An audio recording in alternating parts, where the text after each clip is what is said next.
The 500cc bikes already beginning to make their appearance at the starting gate. We'll be back with Moto 2, the 500cc's. All event of the day, but in the overall championship.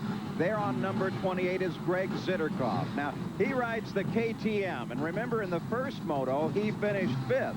Right now, he is 2nd in the overall series points. Ron Turner, number 1X, is not a contender for the series, but he's out to prove today how competitive a 4-stroke Honda motorcycle can be. He was 4th in moto number 1. And moto number 1 was a total sweep for Kawasaki, 1st, 2nd, and 3rd. This was the 3rd place finisher, Derek Brown. He is now lying 5th in the overall series points. And like all the riders at the gate, just tweaking the throttle, trying to keep the engine running clean so they don't foul a spark plug. Now here is the rider who finished 2nd in the earlier moto, also Kawasaki mounted, and also named Brown. This is Scott Brown, number 66, the points leader in the series. And the top machine in moto number 1, of course, was a Kawasaki as well. It was ridden by Brian Manley. Now, Brian really had to work his way through the field to come up with that number 1 position. He started the day in 9th position in the overall points. Now he lies in 4th. As he shifts his machine back and forth, position it's just exactly where he wants it in the gate so that he can get the best possible start. All riders in position. They look out to the starter. Eyes now drop to the gate as the final signal being given. The starter checking each of the riders. They inch forward. The 500cc run. Moto number 2 of the day at Carlsbad. The gate drops and they head for the first turn. And you can hear that 4-stroke Honda of Ron Turner out front. The red number 1X. What a beautiful gate job he had. Also a brilliant start for the Kawasaki of Brian Manley, number 29. And Manley has the rest of the world on his heels as they're still bunked up, though safely through the first couple of corners.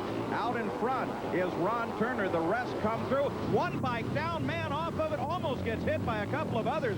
That's the 24X machine of Robin Dolman. He tried to cut that left-hander, Paul, and it just didn't work for him. He is A-OK. In fact, he's got the motorcycle up and going to try to get back in to this final moto of the Golden State Series. He's still going to have to straighten the handlebars. It appears they got bent in that altercation on the 3rd turn. And number 28, that's the machine of Greg Zitterkoff, goes wide, doesn't really pick up any advantage in that maneuver. And just about getting it upside down in that 3rd position, number 425, Derek Brown. Greg Zitterkoff just behind him. He makes up a little bit for getting high in that one corner. Zitterkoff continues his pursuit now of Greg Brown. It is a battle for 3rd place. Out in front of the field is Ron Turner. Brian Manley rides in 2nd position. The fight is here for 3rd as Zitterkoff tries to close down now. Catches up, and Zitterkoff now right on the back end of Derek Brown. And Zitterkoff on that bike that is built right here in Southern California, and everybody who has ridden it finds it to be a very competitive and friendly machine. It cooperates with you. It handles well. It's got a broad power band, and in a 500cc machine, that's very important. But for the moment, he can't catch the Kawasaki of Derek Brown. Fight continues for 3rd place. Zitterkoff trying to catch Brown. Out in front of the field, it's still Ron Turner. 2nd place is Brian Manley. And Zitterkoff, for the moment, lies back just a bit and does not challenge Brown. Well, our former leader, 1X Ron Turner on the red Honda 4-stroke, he has been pushed back to the 2nd position. Number 29, Brian Manley, has started to assert himself on the big, powerful Kawasaki. Manley showing some of the same style he displayed in the first moto. So now it's Manley, followed by Ron Turner, Derek Brown, Greg Zitterkoff, Scott Brown, and Mike Healy now lies back in the 6th position. And here we can see that interval right back to 6. Number 38, Mike Healy on the KTM. Now, Healy is challenging Scott Brown, number 66 on the Cal, for the 5th position. Healy tries to close down. All of the leaders still maintaining pretty close contact on one another. Any one of these top 6 could be a winner at the end of this day. And look at Healy as he works his way past the 66 machine of Scott Brown and picks up 5th place. So Healy, just like in moto number 1, definitely on the fly, and his target is definitely the number 1 spot.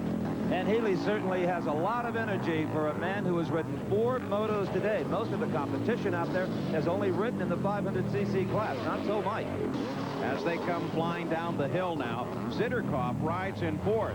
But Healy and Scott Brown are beginning to close up now. They're right at the back end of Zitterkoff's machine.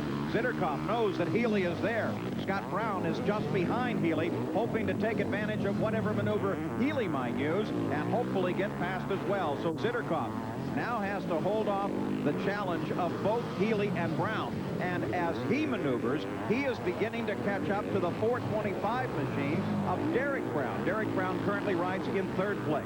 Well, Mike Healy, Paul, is showing us just how maneuverable that 350cc bike is, and I'm sure he'd like to thank his crew for fixing that machine. The last thing he needed was a more powerful 500cc bike that he is not happy with.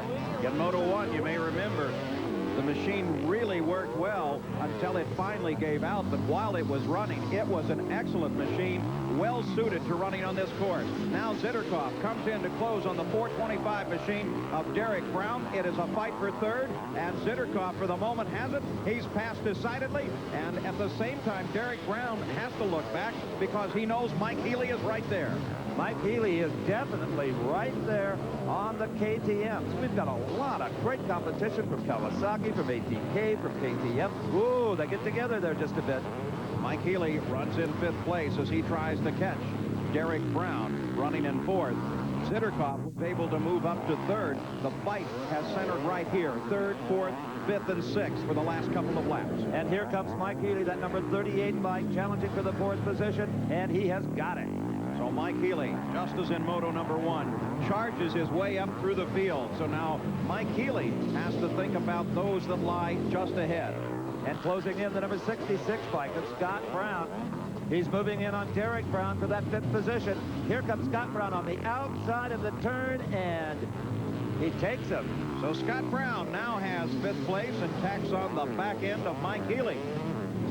As Healy works his way up through the field, now Manley is still the leader. The battle is centered right here. Third, fourth, fifth, and sixth, and it's been a terrific fight. Now, not just the fight on the course, but the overall CMC Golden State Point Series. There are the points as they stand right now in the 500cc battle. Brown, followed by Zitterkoff, Hicks, Manley, and Tim McClintock. Now, Manley's going to pick up a whole bunch of points if he can maintain his current lead in Moto number 2. Scott Brown, the current points leader, runs in fifth place, trying to chase down Mike Healy. In third is number 28, Greg Zitterkoff. He is currently second in the point standings. Now let's look back and see the interval between the 28 machine of Zitterkoff and the 66 machine of Scott Brown. Well, Brown lined back about 25 yards. Now, let's go to Steve Evans for an update on the point situation. If number 28, Greg Zitterkoff, is to win the overall Golden State Nationals 500cc crown, he must finish 15 places ahead of number 66, Scott Brown, in this final moto of the series. So it appears right now that all Scott has to do is to keep that Kawasaki motor running and to stay on the seat to be the champion.